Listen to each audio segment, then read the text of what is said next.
books are not what they used to be. What? Wait, hear me out. Let me explain myself.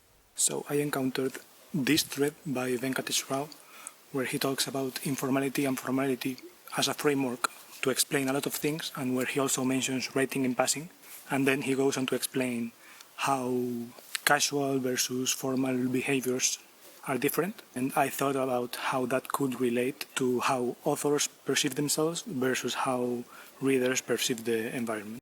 My observations on this are that on a formal to casual scale, books represent a big commitment for authors compared to the different forms of writing media available.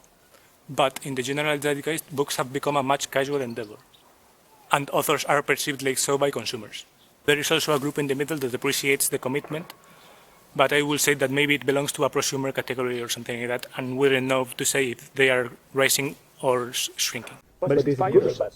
I overall think low cost of publishing is a good thing. Lately I've been vibing with these tweets by Visa Camp, where he basically says that he's just some guy. And I like reading what just some guy thinks. I think I prefer reading stuff that is not necessarily gate-kept, but like what everyday people think. And I think this new paradigm helps with that.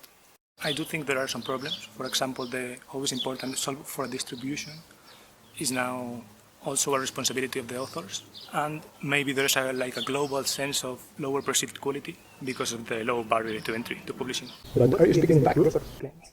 Okay, I made it up. But if I'm not mistaken, there have been changes in what is considered high status writing in the past versus now. For example, in the Middle Ages, chivalric novels were considered lowly entertainment and even made fun of by Cervantes in El Quijote. But in the 19th and 20th century, the novel was considered the queen genre. Neil Stephenson thought of a dichotomy between what he calls Dante writers versus Beowulf writers. The differential factor is to whom you're accountable, whether to an institution like the Catholic Church in Dante's case, or big research foundations like today, or to the general public like Beowulf writers. There are parallels between both of these categories. His categories would separate authors between groups and say that both kinds are present right now, while mine is a more generalizing framework. He probably knows more about this, so read his post. Write me your thoughts in the comments. Did I make any sense? Am I just spitting bullshit? If you like what I said, click on this video, you might find it interesting.